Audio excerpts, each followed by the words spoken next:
All right, guys. The next match we got here is Dr. Britt Baker. You know what to say, Johnny? DMD. Yep, with her goons there, Jamie Hayter and Rebel, fighting up against Thunder Rosa for a pinfall. And this is for the AEW World Championship. And what can I say? I am very surprised. It was a good match, of course, good back and forth with Britt Baker and Thunder Rosa and everything. And, you know, Jamie Hayter and Rebel were cheating like they usually do and everything. There was a cool moment when Thunder Rosa was actually getting Britt Baker in the lockjaw. So it's been so perfect. Like, you know, what a way to end her reign by having Britt Baker tap out to her own submission move. Holy fucking shit, you know. But I was actually shocked near the end. Near the end, Thunder Rosa finally had enough, and she took out both Jamie Hayter and Rebel and everything. And when she got back into the ring, unfortunately, she got back into the perfect position for the stomp, and Britt Baker retained her title. And I was like, damn, holy fucking shit! I was not expecting that. I really was not expecting that. And I know many people don't kick out the stomp, but I was thinking like, if anyone would, maybe Thunder Rosa would or whatever. But yeah, that surprised me. I was really not expecting her to retain. And I'll follow up on that in a minute after we discuss this actual match to avoid spoilers for Dynamite. But yeah, that's awesome. And what do you guys think? The match was all right. There were a couple of like botchy spots here and there. The pace was still pretty good. I was, and like you said, when she got Britt Baker in her own finisher, I was like, okay, that's it. That's going to be a good way to end the run. You know, have her taken out by her own submission move. That would have been great. But then after she gets out of the ring, comes back and loses to the curb stomp, I'm just like, I was waiting for her to kick out. Like, I really was. But it was an okay match. This was honestly, I know it sounds stupid, but this is honestly the stupidest decision they could have made to not have Rosa win, because I've already said for how many months now? Like, I've been saying the person who's going to beat Baker for the title is going to be Rosa, because she's never been able to beat her. And then they keep like teasing the feud over and over and over and over and over and over and over and over and over and over and over and over, and then they finally have a match, and then they ever lose, and I'm like, what the hell? And then and then now they're gonna be like, oh well, they're gonna fight in a steel cage, and I'm like, well, it's a little too fucking late. I'm sorry, but you've already had her beat. It's too late now. No one gives a shit anymore, and I'm like, it's so irritating to me, because I'm like, man, I really wanted her to win, because, you know, it would have been better for her to win at a pay-per-view and, you know, a big show. Then they could have been like, well, I beat you at this, taken your title, and then Britt Baker would have a reason to go after her. I mean, she's already got a reason. She had Mercedes Martinez couldn't take her out. So it's like, so you're telling me Mercedes Martinez couldn't take her out, your crew couldn't take her out, you couldn't take her out, but now you could take her out. It's like, wait a minute. That doesn't make any sense. Like, you were building up this whole thing of her being unbeatable, and then you beat her. It's so stupid. I think Jackknives might be a little upset. Yeah, I was gonna bring that up, but I guess it counts as part of the rant. But yeah, that was the thing. You had another match where Layla Hirsch was gonna go up against Thunder Rosa, and whoever wins would have another shot at a shot, because this would have been Layla Hirsch's first chance, I think, to go up against Britt Baker for the title. Thunder Rosa won. Now they got a steel cage match next week on Dynamite. And but I mean, I kind of get that, but the thing is, remember that Britt Baker still has her goon squad with her, so at least with the steel cage, that'll keep them out, and that'll still make it look like, okay, let's see what you got, bitch. Let's see what you got without your goons, huh? So I mean, that would still make it a bit more believable if Thunder Rosa finally takes her out there. I just kind of think that due to Britt Baker's, big fan base and everyone loves her and charismatic and all that stuff. I think they did kind of did her solid by having like one final pay-per-view title defense before she finally drops it now in the steel cage. Because then that would get annoying. I mean, I was okay with this. I was surprised. I was whatever. I chalked it up to AEW being unpredictable and stuff like that. But yeah, I'll get annoyed if Thunder Rosa loses a steel cage match, because that would be absolutely zero reason for her to lose, especially since now the goons are out. Yeah, and I would like to add that there's all this build up, so yeah, Thunder Rosa would have to win that one, especially that match. No, but agreeing with Jack Knives, I mean, there's a difference between build-up and just overbuilding. Like, it's going to come to the cage match, and even if Thunder Rosa wins, it's going to get to the point that the fans are going to be like, okay, I don't care, because you had, like, multiple times where you could have beat her. You've already beat her goons. Why is this match even happening now? Just, it's going to be kind of lost in the wind, even if she wins it. So, yeah, I definitely agree with Jackknives. There's, a time they could have let it go. This should have been the time where she should have won it. I just, I know this is kind of a segue, but I just got some breaking wrestling news I just saw. Apparently Big E broke his neck. Holy shit, what? How? Like, what? No, I guess there was a match on SmackDown. It was the New Day versus Ridge Holland and Sheamus, and I guess there was a spot that went wrong, and he broke his neck. Is it like really severe? They got taken out to the hospital, so yeah. I mean, it's broken neck. It doesn't get much more severe. Well, I mean, I but don't know all like, the is he context. going to be paralyzed from the waist down for good now or something? No, I don't know. They just reported about it right now. Yeah, that's what I meant by severity.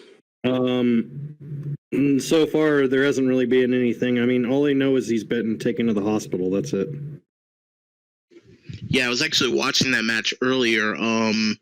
It looks like Ridgeland went for some move and he just spiked him. I mean, hard on it was on the mat, so it wasn't even in the ring. It was actually on the mat. So, oh God, I got no words, man. I mean, I've never had a problem with Big E or anything like that. He's always been cool, and they all can't jump ship. You know what I mean? And the New Day is a cool gimmick. Everyone loves the New Day. I got no problem with the New Day and all that stuff and whatever. I don't automatically hate people because they're in the WWE or whatever. But man, I feel bad for Big E, man. Like, holy crap. That's just, I mean, I'm assuming that's like the end of his career, right? Like, damn. No, not exactly. Like, he probably might just be out for a while. Maybe reconstructive neck surgery. I mean, you've had guys like Steve Austin and Kurt Angle. They've come back before, but It's never come back the same when it's a neck injury. Yeah, exactly. So, my hopes and prayers go out to him. I hope everything goes well. Yeah, I hope They did say it was. They said it was a. a broken neck. No, it's okay. They said it was a broken neck, but that could mean an actual break or a fracture, because there's a huge difference. If it's a fracture, he could, recover and, go back to the ring after a couple months, maybe a year. But if it's a break, it's a little more complicated. Mm-hmm. I hope it's more like a fracture and not a break, because when I think of breaks, I think of paralysis, and I wouldn't wish that on anyone. Yeah, it's pretty. Yeah, we wish him well. Good recovery from that. But yeah, going back on topic with the Thunder Rosa with Britt Baker. As much I like as, how Johnny's like, oh man, that's horrible. Anyway. Well, I'm trying to,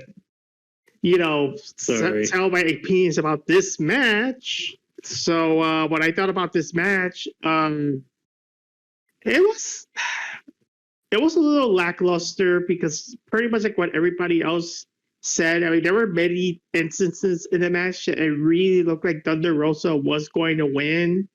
So to have, of course, Britt Baker cheating and all that stuff, it feels a little, I don't know, it feels a little disappointing. And And don't get me wrong, I mean, I like Britt Baker, but she's cool and all that stuff. I mean, I think she's a fan favorite, but for this match in particular, I think Thunder Rosa should have actually won this match. It would have actually make sense if Rosa won this match. Like come on now, like how much more are you going to be going back and forth? Like come on now, just get the title to Thunder Rosa.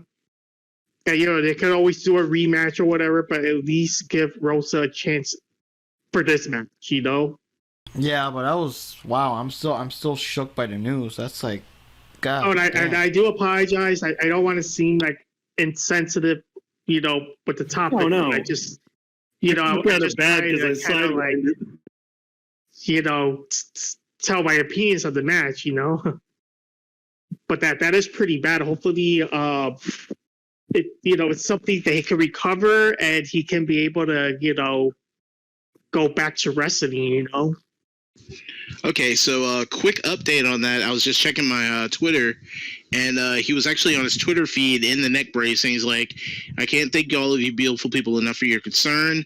It's very heartwarming. He says he can move his fingers, his toes, he can move everything. Feels fine. It's just his neck is broken, but he said it'll be all right. You'll be good. Don't worry. He's not paralyzed. That's all that matters. No, thank God. Like I said, that's some scary shit, yo. Yeah, and to be honest, I mean, of course, wrestling is his job, but in that case, you're more concerned, like, damn, I just want to have a neck, like, I can actually, function, as a regular human being, without having paralysis or anything like that, like. You know what? I just have to get this off my chest. This is why it pisses me off when people say that, oh, wrestling is fake, I said, no, it is scripted. There is a big difference between being scripted and fake. Because if that was the case, you wouldn't have all these wrestlers out here with all these injuries and stuff. Because if it was fake, the injuries wouldn't be there. Yeah. Also, I prefer to use the term theatrical because you look at a theater play. Yeah, it follows a script, but that doesn't mean the actor can't fall off the stage and break their legs. AKA Sid Vicious. To a whole Exactly. new level. That's like the thing where they always say like to the actors, go out there and break a leg. Well, that's why they say that, because it's bad luck to say good luck. So it's weird. But I always say that it's like, I mean, you can have people that follow the script and know what they're doing, can ad-lib stuff, and then you can have a guy who's going out there and you're saying Shakespeare and you're supposed to say, hey, wherefore art thou, Juliet? And they come out of the ring and you're like, hey, bitch, where are you at? But yeah, wrestling, I mean, yeah, it's like it's scripted, but it's not like fake either, because just like what everybody else is saying, these injuries are real. There are people that actually end up in the hospital. But we don't even want to say about the worst case scenario, but we've had, several instances, where things didn't really end that well. Just keep it at that. So, to say that wrestling is like 100% fake, it's like, yeah, they really don't know what they're talking about. And if you see the way wrestling is being conducted, I mean, come on, you're still dealing with tables, you're still dealing with ladders, you're still getting hit by the ring. You're still climbing on top of the ring, and you might injure yourself if you fall on the ground, and the wrestler moves over, you just hit yourself on the ground. Like there's a lot of, there's like a lot of injuries that happen in wrestling. So it's not fake. It's bothering me when people call it fake, and I said, no, it's not fake. I mean, yeah, it's a little silly sometimes, but they're still performing the moves. And if they don't perform it right, they can get hurt. Yeah, I added the New Day on for anyone watching the live stream, I had a picture of the New Day there just to kind of, show respect to Mr. Big E and everything. But, yeah, so everyone predicted this was going to be the big one where Thunder Rosa was going to win. Obviously, it didn't happen, so no one got a point, It's not a bad match, I would say, but it's a little bit of a lackluster, like, yeah. So anyways, we got more matches here. And well, like I said, I already explained about the steel cage match, and so did Jack, so we already went there. So the next match we got here is Jon Moxley versus versus Bryan Danielson, singles match. The Dragon, American Dragon, wants to team up with Jon Moxley, and there was a bit of back and forth here and there. And Moxley's kind of like, well, I think it's because you're afraid of fighting against me or whatever. And it's like, if we're going to work together, we should bleed together or whatever. So we got this intense match. And one of the funniest things that my buddy said when we were watching the wrestling, because, Raw, I think it's like one of their first biggest recent wrestling matches, because they already knew CM Punk from before, so obviously they've seen wrestling before. But anyways, it started off technical with Jon Moxley and the American Dragon, actually grappling, actually trying to overpower each other and do reversals and stuff like an actual college wrestling match. So I remember that Avarice was like, "Oh my God, actual wrestling! They're actually wrestling!" And I'm kind of like, wow, yeah, we're like 3 hours in, and yeah, this is the match that actually had like actual wrestling, actual college style wrestling, But yeah, it's a pretty intense match. They got beat up here and there. There was a part, again, like I said, was very obvious because, they were talking about, like how sold out the arena is and all that shit. And they kept like panning the camera so far away. And I'm kind of like, why are they panning the camera? Like, we get it. It's a big building, lots of people. Back to the match, please. And then when we get back to the match, Moxley suddenly has a gash on his head. He's bleeding. I'm like, okay, that makes sense now. Okay. And everything. So they got, bladed off screen or whatever. But it's kind of weird now. I'm like picking up on this shit now when I didn't used to it before. But yeah, pretty intense match. I believe Moxley got Bryan out with one of his submissions. I don't remember him using his paradigm shift. I think he got him out with one of his submissions and stuff. But in the end, the big shocker is the guys are still pissed. The guys are still heated. They're not going to team up anytime soon. When all of a sudden, holy shit, William Regal shows up. He gets into the ring. He bitch slaps Jon Moxley like the fuck, kind of. And I taught you better than this kind of thing. Bryan, whatever, is like kind of like, you got slapped. He got slapped too and everything. And he made them like actually shake hands. So there we go. It's all pretty cool. I'm just gonna throw this thing real quick before we get too off topic or before anyone else spoils it. But there was like an emotional speech he had on AEW Dynamite when he also officially announced that these guys are gonna be a tag team. I like the ending where he was like, when you get with my guys, you either step up or get stepped on. And like, it's just epic. He's got a perfect like intense face when he does that. But anyways, he was getting emotional, was talking about stuff or whatever. So everyone assumed that he was not long for this world. But he did tweet later on saying, "Yo, guys, chill. I'm in perfect health. Chill." So for all those concerned about him having some kind of terminal something, apparently he's okay. So there you go. Anyways, guys, thoughts on the match? Yeah, that was actually a pretty decent match, and like you said, there was some technical wrestling going on. Then all of a sudden, Moxley was busted open. It was like, huh? Okay, but, other than that, like, it was still a solid match. William Regal showing up was a hell of a surprise. Like, I would have never guessed that, anybody. And then he's slapping him like an old kung fu master hitting his two kids. So, I mean, it was definitely fun to watch. Wasn't like a big mainstream like super match, but was still pretty good. I also want to say real quick before anyone else like jumps in, the thing about William Regal, and I know the whole thing, like, yeah, they get released and stuff, but they all can't come to AEW. But I thought there were like rumors and talks that he was like going to Impact, so that became like, oh, okay, well, I guess he's not coming over. So when he came over, I'm like, holy shit, there's William Regal. Like that really surprised us. But for a while there, it sounded like he was like going to Impact. Yeah, I'm not really sure what happened with that. I guess negotiations just fell apart. In regards to the match, for entertainment value, Punk versus MJF was the match of the night. But for wrestling, this was the match of the night for me. But that's just for wrestling.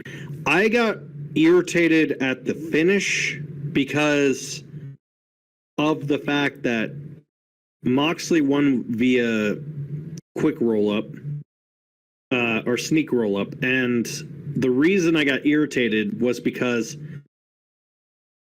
to date, no one except for maybe I think Archer. No, not even Archer.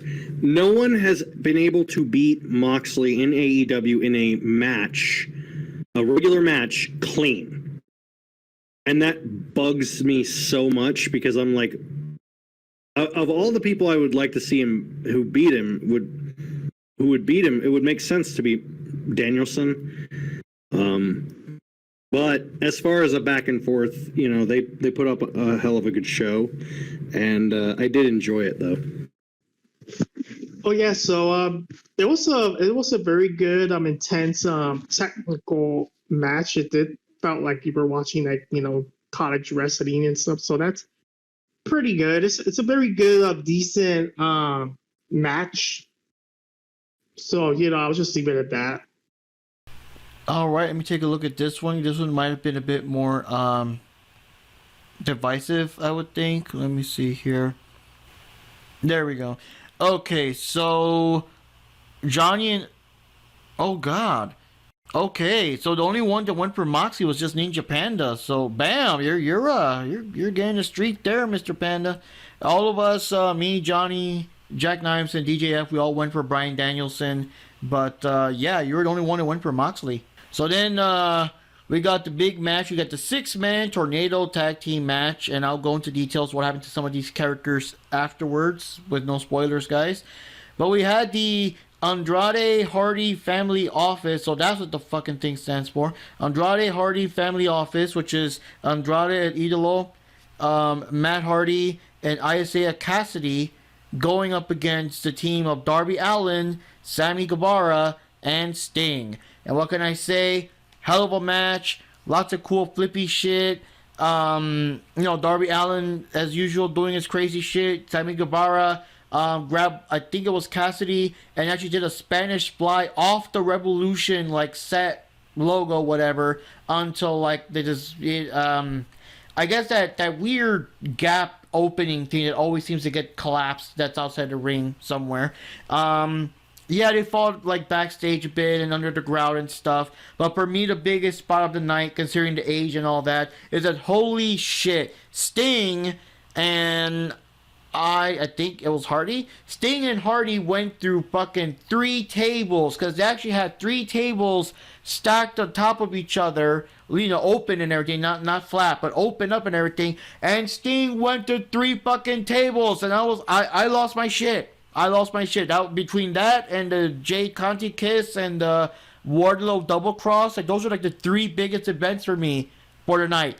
It was just fucking goddamn. It was insane. And then on top of that, Sting actually staggered back to the ring. He wasn't like how they do it where sometimes the person is just they're out for the rest of the match. He was still there at the end when they won.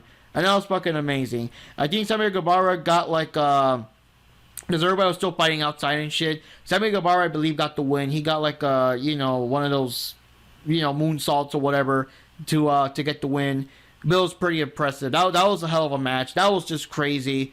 And, I mean, damn, dude. Just Sting's career is just so fucking amazing so far here in AEW. We were expecting him to just hide behind tag matches. Well, I guess he kind of sort of does. But, or hide behind, these cinematic pre-filmed ones during the more heavier pandemic era and whatever, but in terms of him actually going, damn, dude can still go, dude can still do crazy shit, just damn, man, I love that match.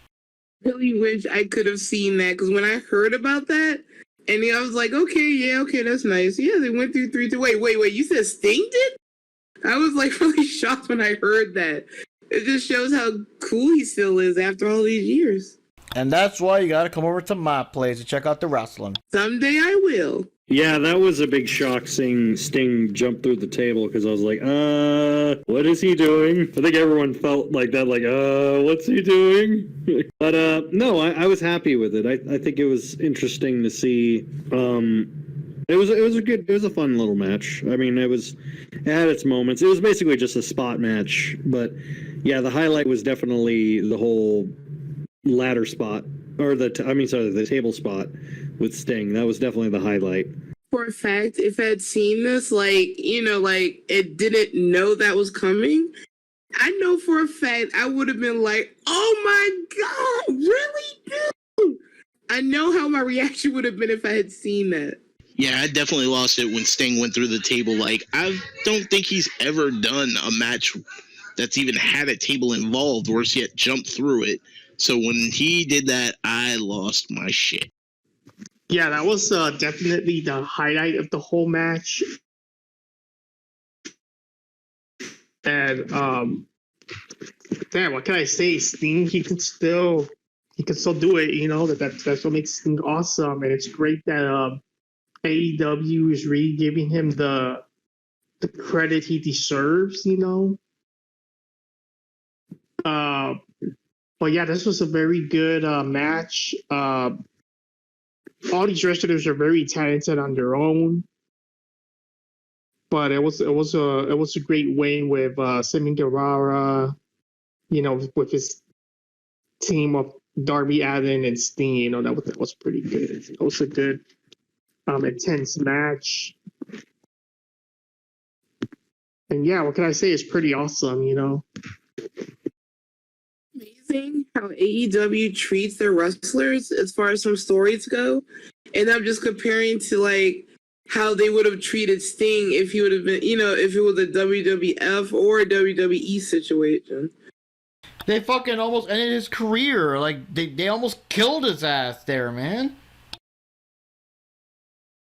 Yeah, thanks, Seth That's where I was Rollins. going with that. Yeah, Seth Rollins has already pretty much almost ended 2 careers. He almost ended Finn Balor's and Sting's.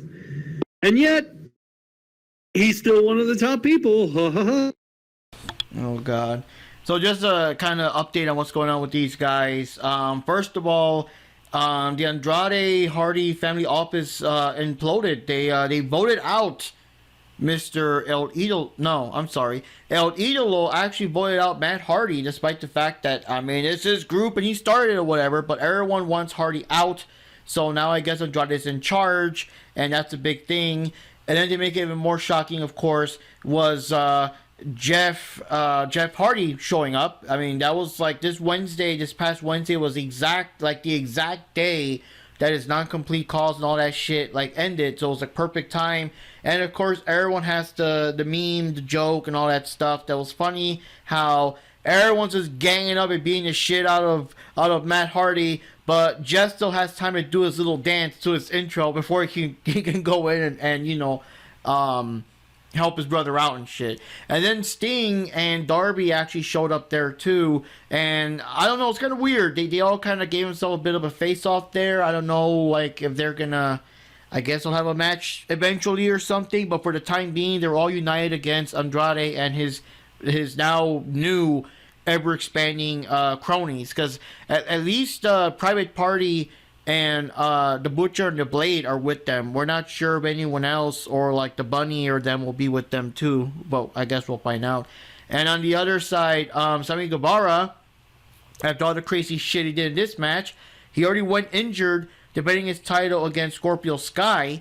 And there was a spot where Sammy missed, went through a table with nobody home, so he was really very fucked up. Well, I guess they're doing it, the commercial break and all that. So during the entire commercial break, they're playing it off like they're gonna end the match and he's just gonna leave and all that shit. And Ty Conti showed up concerned, which is kind of weird because they don't really hang together much on the actual show and everything. But yeah, she was concerned for him and blah blah blah blah. And Sammy decided to still go there and fight, but Scorpio hit him with a couple of very very painful, very well sold backbreakers, considering Sammy, being banged up and fucked up. And in the end, Scorpio, he actually won the match. He's the brand new TNT champion. And to top it off, when Ty was trying to defend her, Paige Vagrant or Vincent? I don't know. Paige Vincent. Thank you. Van Zant. There you go. Paige came in kicked Ty Conti and knocked her out. And to make it funny, I'm sorry, it's just funny. Because Ty Conti's got a large canvas to work with. So, Paige pulled out an official AEW contract, and she signed it on Ty Conti's ass. And that was just funny. And that's just how they ended the episode of Dynamite. So we got Scorpio Sky as the new TNT champion. We got Paige signing up officially with AEW. So that's pretty interesting. And that's like a good aftermath. So, let me see here in terms of the votes and all that. Oh God, Jack, you're Mr. Contrarian again. So you're the only one that went for the HFO, and yeah, everyone else went for Sammy, Sting, and Darby. So let me put that in there real quick. So extra point for myself, extra point for Johnny, extra point for Ninja Panda, and extra point for DJF. So there we go. So now finally, guys, we're here to the main event, the big one, which is Adam Page defending his title against Adam Cole, which is like, oh God, they had so much fun with that because yeah, they're both called Adam, and it was funny because the crowd, you know, they always go for, I don't know, let's go Sammy, so-and-so sucks, let's go Sammy. So they were playing with it. They were like, let's go Adam, Adam sucks, let's go Adam, Adam sucks. And the funniest part is, instead of saying this is awesome, they were like, this is Adam, this is Adam. Like they really went with it, you know. And yeah, it was a pretty good match. They did, you know, they did all they could. Of course, Adam Cole has all the super kicks rubbing off on the Young Bucks and everything. Several attempts to do the buckshot lariat and everything, what was prevented. My memory's kind of hazy, but I believe his buddies catered to cheat and all that. But in the end, Hangman still won. Hangman still retained. I'm glad he did because I felt it was way too soon. Like I said, his storyline for the title literally started with the first episode of Dynamite until he finally got it. So like, no, don't take his title now. One thing he did say in the episode of Dynamite is that Adam Cole is refusing to stop. He's like, I will not stop until that title's mine. So we'll see where that goes. So any thoughts, amigos? Yeah, all in all, it was a good match. God, I don't know how many super kicks Adam Cole threw at him, especially when he went for the sunset, not sunset flip. He went for a flip off the turnbuckle and nailed him right in the face with a super kick, like mid flip. That was amazing. Yeah. Kicked him right out of the midair, man. Yeah, that was amazing. Yeah, he plucked him right out of midair on that spot. That was fantastic. But yeah, all in all, very good match. Especially with the buckshot lariat ending. It was a lot of fun. Like, it was just a fun match.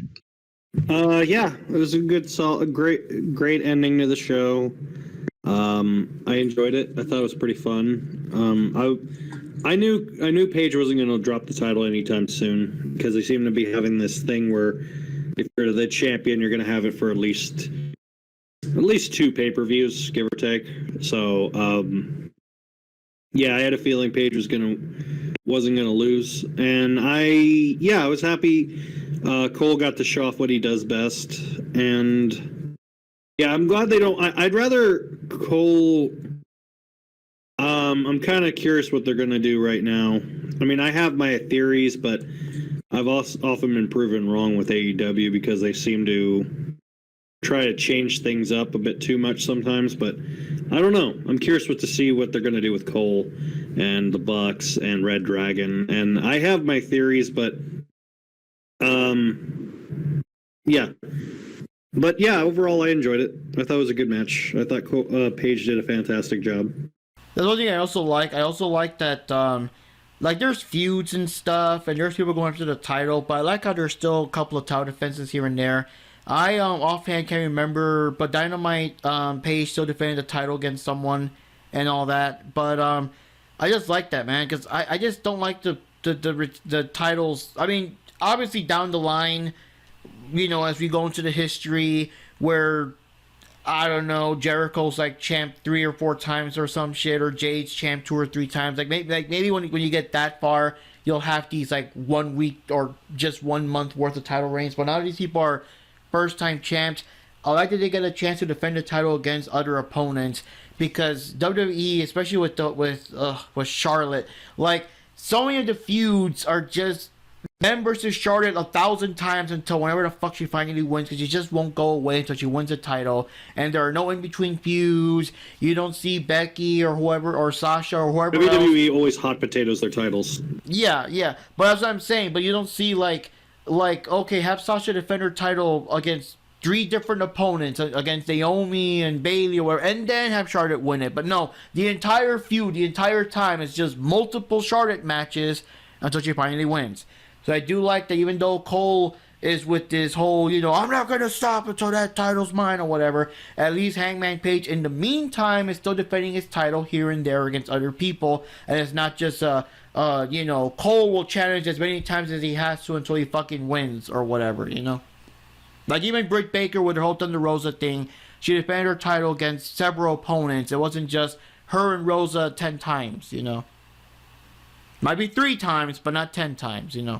So my mind is pretty like messed up right now. Like, I already remember too much what happened in the match. Oh, smoking the good shit, huh? Well, it's a long day. Let's just keep it at that, work and all that. But yeah, it was. I mean, as far as I remember, if just Adam Page, still being a good wrestler and doing a lot of good cowboy shit in the match. I forgot how he won the match, but it's so cool that he still won the match. That's all I remember. Any other thoughts, amigos? I'm kind of writing up the score right now. Well, I was originally going to say something about Jeff Hardy, but I'm going to hold my tongue on that. I know people are going to give me a backlash if I do, so I'll just keep it. Well, I could say is that in general, I think this was probably one of the best pay-per-views they have done so far.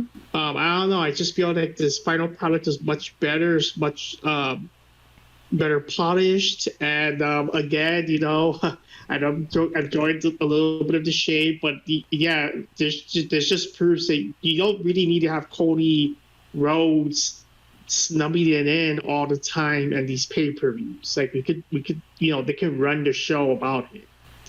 Cody, has this thing, but he's not like that good that the pay-per-view cannot be ran about him. That's all I'm gonna say. Well, that was also the reason he got fired from Ring of Honor, because he wanted to do so much stuff where it was like concepts where they were like, this was really stupid. Like, a lot of people don't remember when he was in Ring of Honor, he pitched to creative, like they basically put it in his contract that he had creative control over his character. And so he had won the title in Ring of Honor, and he decided, I'm going to turn the belt of Ring of Honor into an actual ring. This is the Ring of Honor. And everyone was like, that's the stupidest fucking thing I've ever seen. And it was actually that for a while. And then Dalton Castle won it. And he said, no, honey, you ain't going to turn this you're not going to take my belt away from me. And then he turned it back into a belt. But that's the sort of dumbass mindset that he comes up with of like, you know what? Let's play on the fact that it's ring and make it a ring. I'm like, oh, genius. You must have been the first person to make that connection. So in the end here, guys, let me just wrap up, and then we could give more of our final thoughts. I got 5 points. Jackknife's got 4 points. Johnny and DJF tied for 7 points. And holy shit, Ninja Panda got 10 points because he guessed almost all of them right. Of the ones that, wait, how does that work? There were 11, well, I guess there were 12 matches. Yeah, because you were the outlier. Yeah, you were the outlier of some of the matches. So yeah, so you won with 10, either 10 or 9, because these things are kind of hard to keep track of. But you're the winner, man. Woo! And you get to win the honor of drawing the title card for the next Gamer Calling episode. And Jack Knives, since he's got 4, he wins the honor of being one of Cody's lackeys whenever he comes back. How dare you? Oh God, you'll be in charge of his pyro. Make sure it all goes off. But yeah, My final thoughts on the whole pay-per-view, I'll let you guys, end and all that. But yeah, like, what can I say? It was good. It was like a little of everything: actual wrestling, chains and blood, and thumbtacks, and crazy high spots, and legends like Sting. Like I said, probably the biggest things everyone is always going to remember is Jade kissing Ty Conti, Wardlow turning up against MJF, and Sting going through 3 tables, especially at the tender ripe age of 62. And and how can we forget Jade was cosplaying as Jade from Mortal Kombat? How perfect was that? I'm surprised no one brought that up. Yeah, that actually completely threw me off. I thought she was gonna come out in like her usual, almost like Storm from the X-Men gear. But when she came out as Jade from Mortal Kombat, that was actually quite a surprise. But yeah, but overall, like I said before, I feel like this is a perfect pay-per-view. Like, someone's like, like, geez, like, why are you into AEW so much? It's like, you bring them here. Like, this is why. This is fucking awesome. So I had a good time. It was an amazing show. Yeah, basically every aspect of wrestling was covered. So you had your, near your blood and deathmatch type wrestling. You had your technical wrestling, and you just had like a good fast-paced wrestling and some high flying. So literally, there was something there for everybody, for every aspect of wrestling. Oh, can I also add real quick that as far as I remember, because again, my memory is kind of like off here and there, but the matches were actually pretty decent. I don't think none of the matches were like super short. The one criticism I will say, it's not the match. It was the placement of the match, if that makes any sense, on the card. I think they should have put the 6-man tag.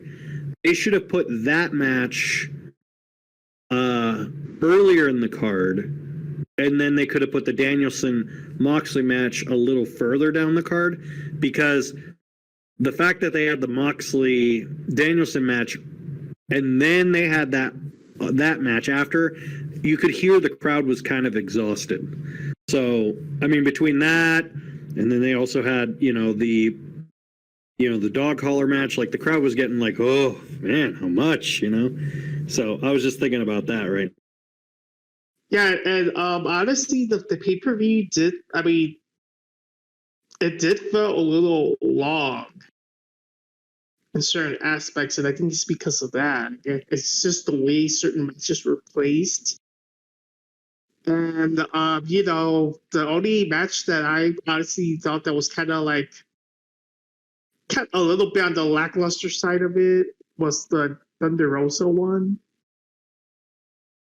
Like, I thought that match could have been a little bit better. That one almost felt a little too predictable in a certain way, I don't know. See, what was going on there was AEW was trying an interactive activity to where, while you were watching the wrestling matches, you were actually in your own Iron Man match, trying not to fall asleep at certain points in the show.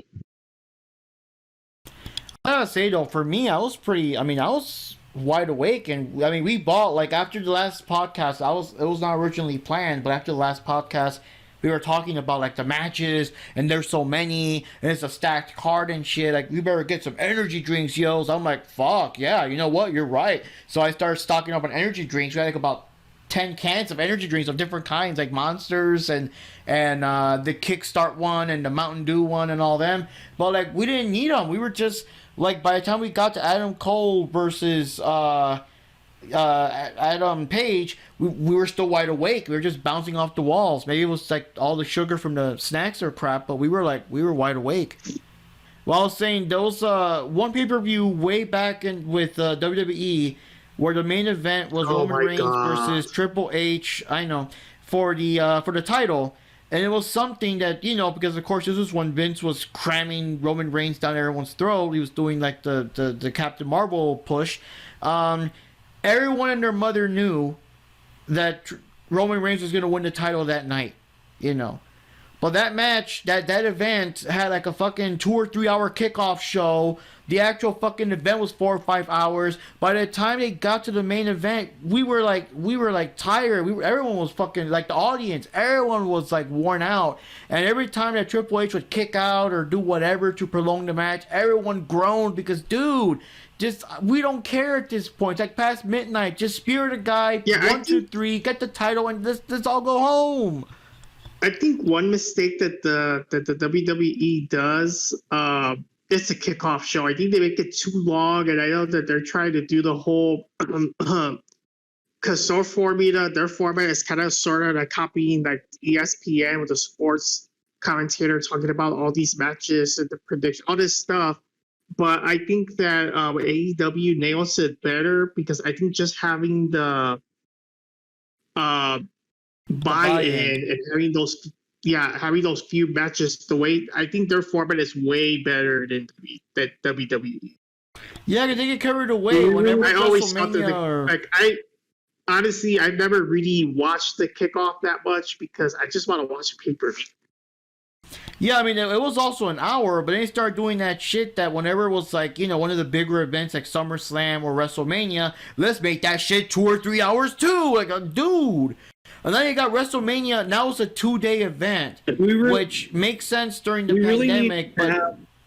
But now? Yeah, do we really need to have a bunch of commentators talking about what they think is going to happen in a match, then watch the promo packages of the match, then watch the pre-show leading up, and then they get their predictions again, and then when the time the actual match happens, you see the promo matches that you would have already seen if you watched the pre-show.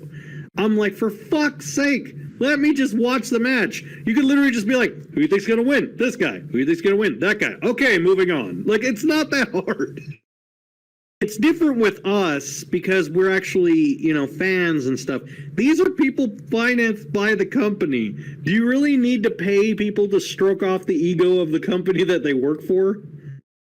This isn't a pyramid scheme. They're already working for you.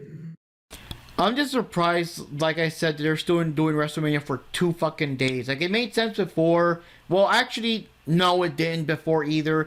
But, like, why are they still doing it now? It's like, it's not good shit, man. It's not good shit. I'll tell you exactly why they did it. They did it because New Japan did it. They literally did the 2-day event because New Japan has always had a stacked card with Wrestle Kingdom. If you're a wrestling fan, you need to watch Wrestle Kingdom. It's amazing. But they always have a stacked card but they consistently keep it at 4 hours, 4.5 hours, sometimes 5 if they're, doing a big show. But they always had a consistent stacked card.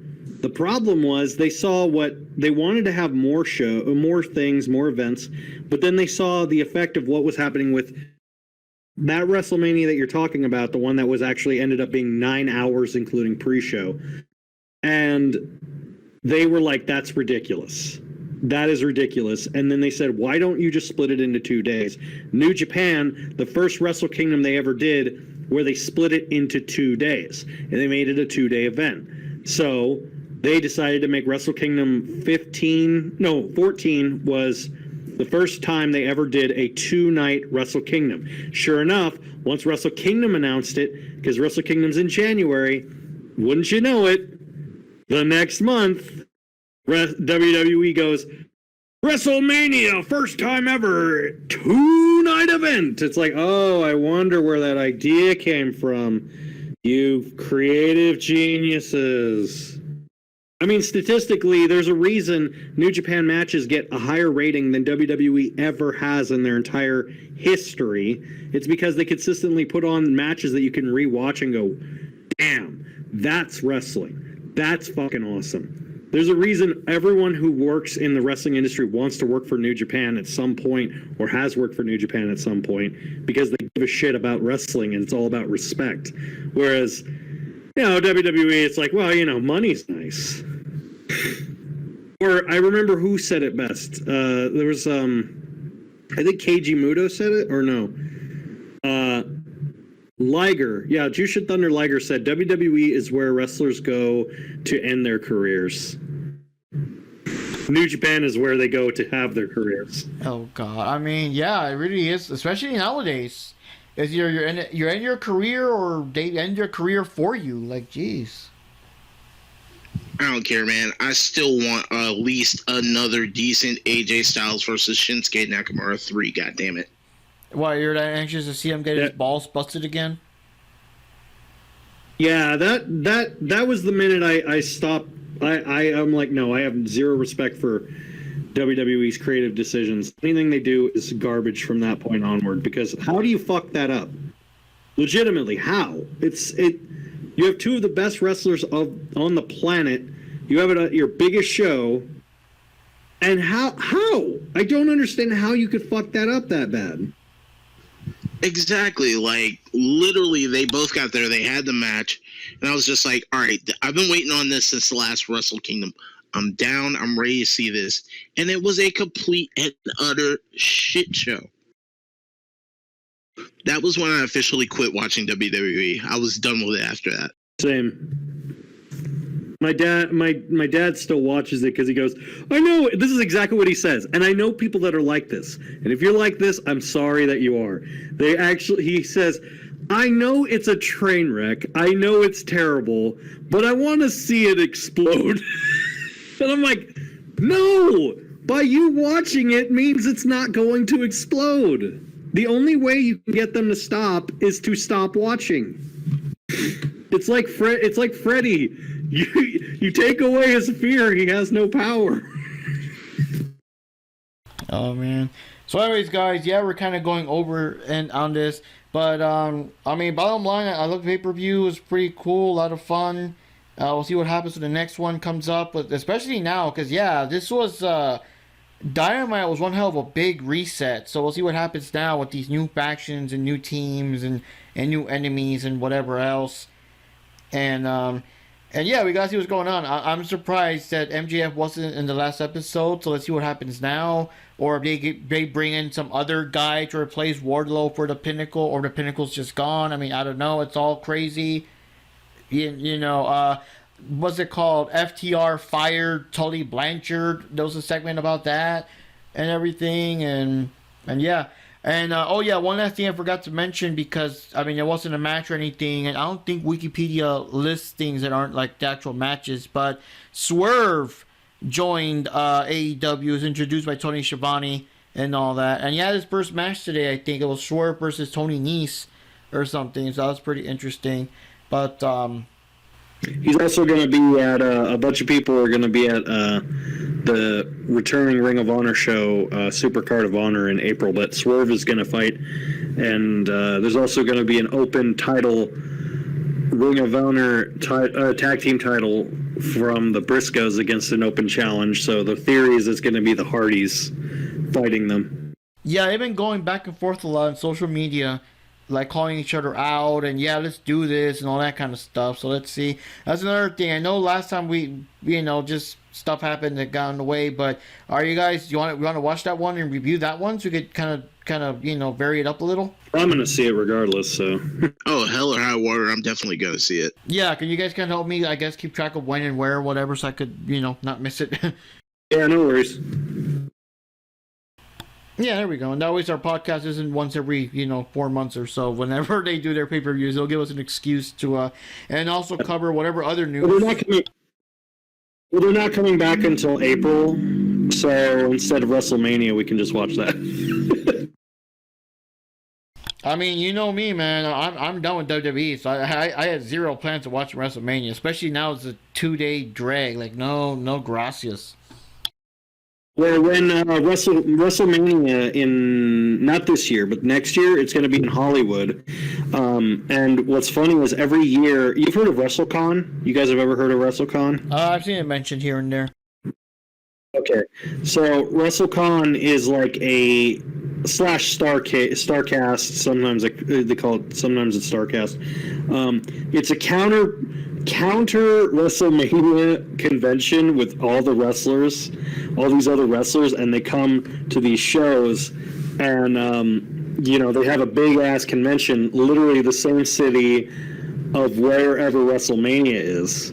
So this year they're going to have, in Hollywood, that means they're going to have a big ass convention around the same time as WrestleMania weekend. So basically it's like, hey, you like wrestling and you don't like WWE, come down to WrestleCon. So I'm going to try to go to that for sure. Because then you can meet, because AEW does stuff with them, New Japan does stuff with them, Ring of Honor, GCW, all these different companies do stuff with them. So I'm like, oh, all right. They even do free little wrestling shows in the show too. So, well, I think it was a good show. It was very entertaining, and the important thing is that it didn't last 6 or 10 hours. Some other company that does that. I think ever since All Out, it's been going uphill with AEW what they're doing. All right, guys, I guess this wraps this up. Due to editing and stuff, I'm not really sure if it's going to be up in time, but Ricky Rocks is busy for a match tomorrow or something tomorrow. We don't know, but he's part of Super Crazy, spelled Krazee, Pro Wrestling. They're going to have an event tomorrow. It's still too soon to tell if he's going to be either in an actual match or he's going to be doing commentary, but he'll be there in some way, shape, or form. And now since they got a deal with Independent Wrestling TV, you can actually get to see him. I got to see the last event that they had with him doing crazy commentary, so that's pretty cool. So, hey, that's a good way to show support there. So, yeah, we have everybody there in the world of wrestling. We'll see you next time. I'll let you guys know in advance that we're doing Ring of Honor. I'm referring to the fan base because I know you're probably used to us just doing AEW. But, yeah, that sounds like a good idea for April. But, in the meantime, this is Mark Rodriguez here signing off. NinjaPanda 1980. Be sure to check out my artwork on Instagram. I'm out. Jack Knives Reviews. You can always check out my YouTube channel or follow me on Instagram and Twitter. And Johnny Rodriguez. And I think we lost Jupi by now, right? Jupi's probably off to bed and everything. Yeah, she already left. Ah, okay. Well, see y'all next time, guys. You have a good one.